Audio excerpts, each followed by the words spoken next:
They think they're about to get such advanced technology with what they're developing that they'll be able to fix it after they've transcended it and build a whole bunch of them, or they're going to merge with machines that don't need to live in this biosphere.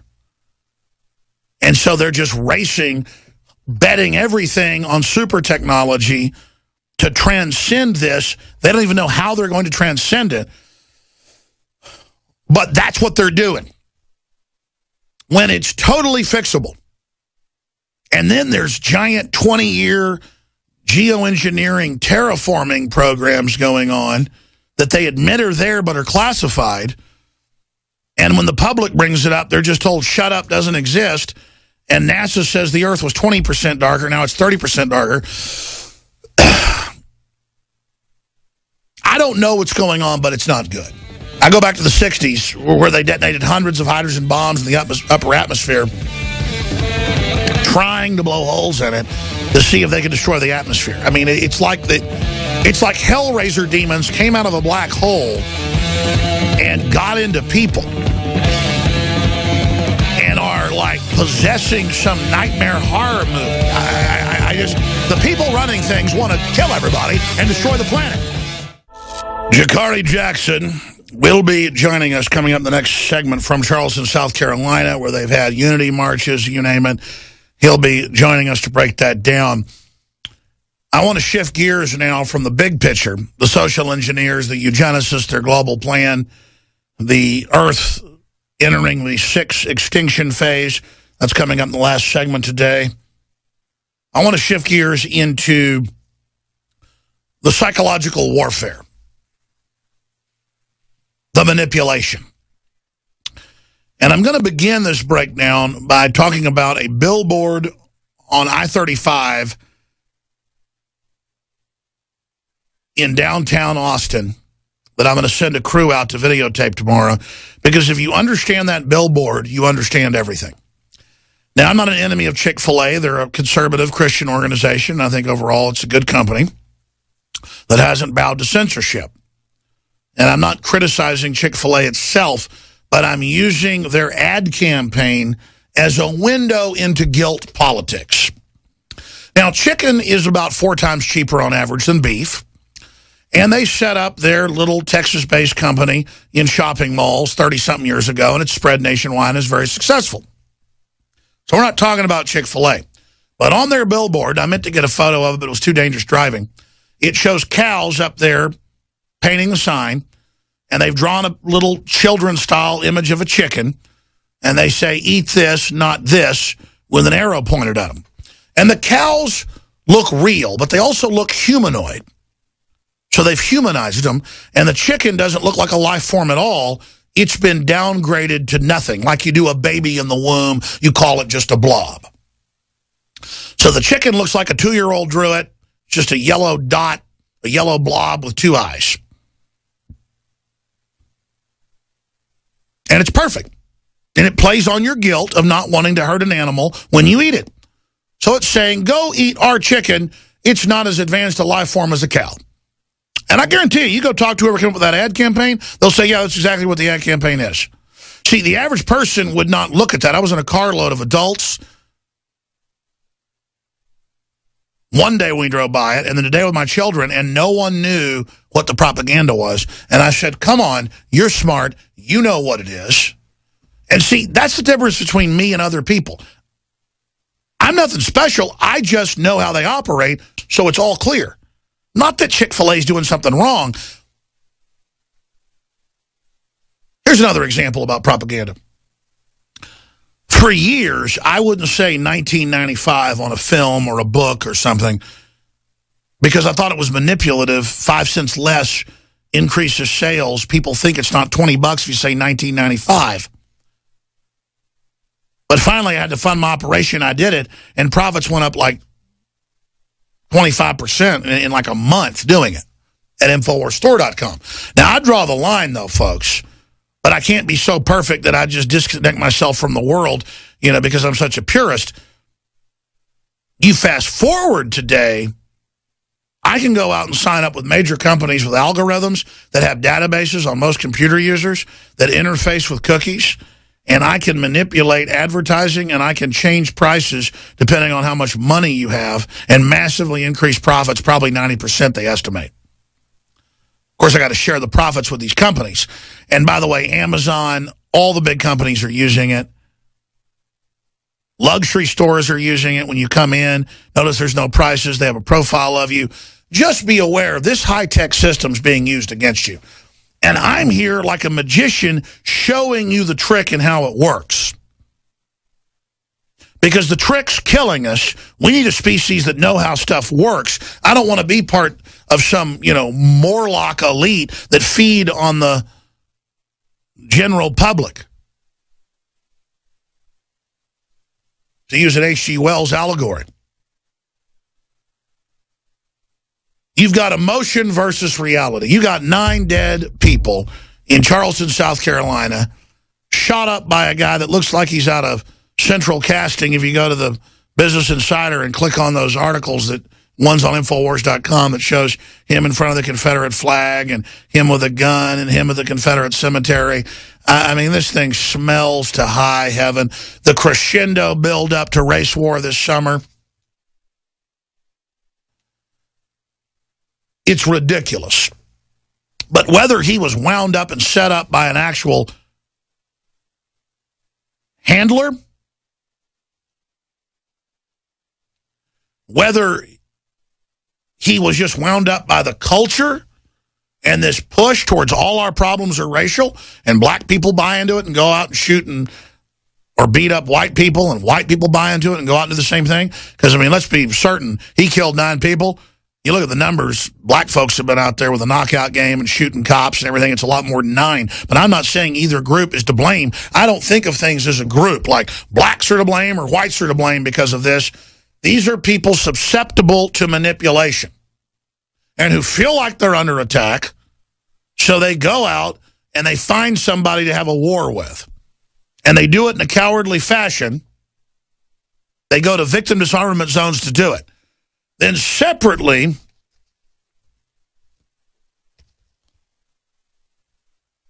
we've got Hillary Clinton,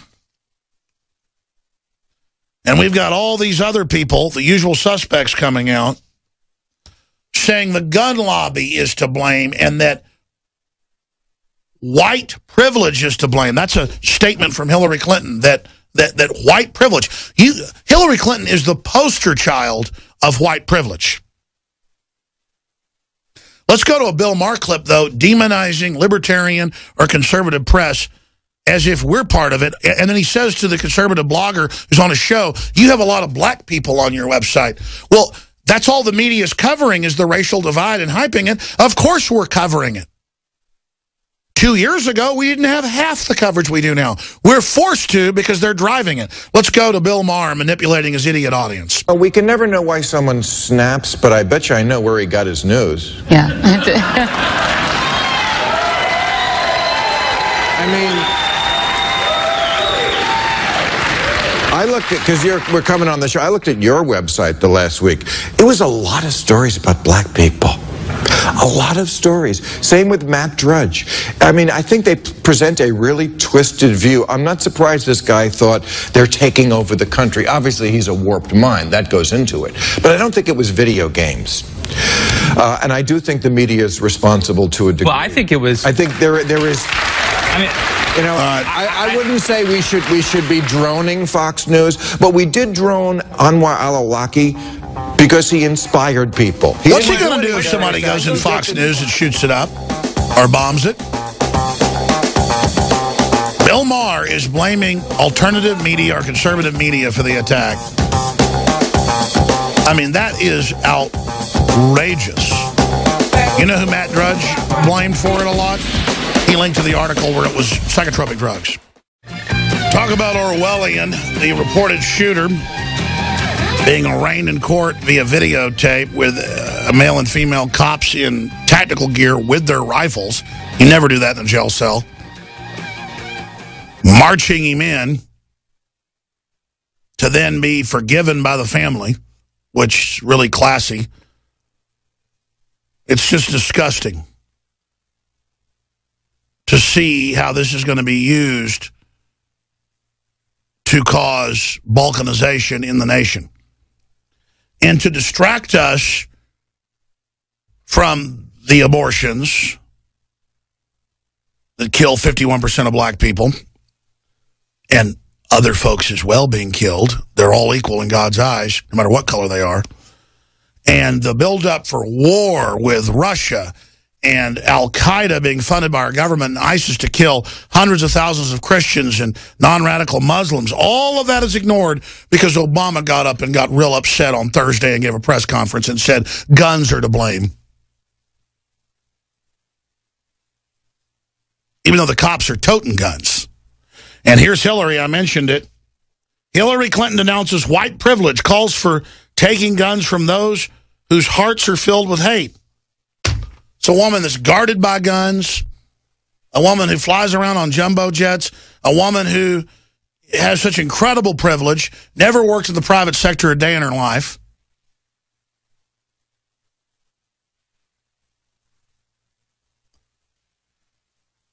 And there they are attacking our basic freedoms. And the summer's coming.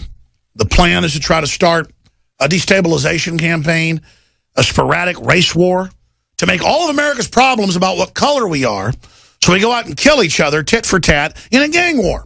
They think the American people are as dumb as all these gangs that go around killing each other. Just like you'll kill each other in a biker gang over what color your vest is. Well, you'll kill somebody over what color they are here. This is the prison-style economy. In a prison, it's all about racial gangs. That's all that matters.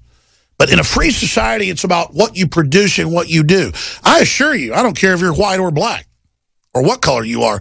You create incredible music or incredible art, there's going to be a crowd there to hear you and see you, and they're not going to care what color you are. When I listen to music, I don't go, I'm not going to listen to this because it's Hispanic or it's Asian or it's black or it's white. I listen because it sounds good. But see, that's a free market idea, a free market of going out and voting with your choices. The system doesn't want that. It wants to program us to just respond to what somebody looks like. Jakari Jackson, InfoWars Nightly News anchor and reporter, is on the ground in Charleston, South Carolina. And he's been there part of the marches, the vigils, you name it, got there, but I guess they left on Friday. So he's there, he and Matt, and he's got a report for us in this segment and the next on what he's witnessed. But from your preliminary reports that are up at PrisonPlanet.com and Infowars.com, Jakari, sounds like Charleston, unlike other cities, is not buying in to the Justice Department hype, and it's actually bringing folks together. That must make the establishment pretty angry. Exactly right. Jakari Jackson reporting from Charleston, South Carolina. And as you touched on that, as you can see right behind me, you can see all the people gathered peacefully. And this has been the scene since we got here on Friday. We came here initially. There was a large gathering. You had a chance to do some man-on-the-street type interviews. We also did some today, and we were asking people about what they thought about the Confederate flag, what they thought would be a good solution to some of the violence that we've seen here recently. And we'll have that for you guys, if not tonight, then sometime tomorrow. But it, like you said, it's been very peaceful. Actually, a little bit from now, about 7:30 our time, I believe it is, they're supposed to have a big march. It's going to be a hand-to-hand going across a very large bridge that's just a few miles back that way, and they're going to try to stretch clear across the bridge. We'll see how that goes. But in the meantime, it's been very peaceful. I had a chance to go to the church service earlier today. I got there about an hour earlier just so I can make sure that I got a seat. And once I was inside, it was a conservative 700 people. I don't know the exact count, but conservatively, 700 people came out there, you know, black, white, young, old, everybody. As many as would fit. Church. Oh, yeah, it was a capacity crowd, most definitely. And, you know, they had the message. It was more of a praise and worship type service than a message. The preacher spoke for about 10, 15 minutes, but his message wasn't that long. It was a lot of singing, a lot of clapping. They invited people to come down to the altar. So it's pretty much a big love fest. And I had a chance to walk down the steps, and it's very interesting to me when I was walking down the steps, how many cameras were filming people walking out of the building. So it seemed like that was the big story of the day, how many people came and had a peaceful service. You know, it's a great service, and it's a good time. It's very hot also, so it's great to see that many people jammed in there for something that they believed in, to come out here and sit through the heat. Also, people were outside of the venue. They had loudspeakers set up so people could listen on to what was going on inside of the church. So between the crowd inside and outside, there's easily 1,000 people who heard the message. Well, it's got to be really hard for the church. Their preacher's dead. Oh, yeah. You know, they definitely recognize that. They said, we don't forget what happened. We're just trying to move forward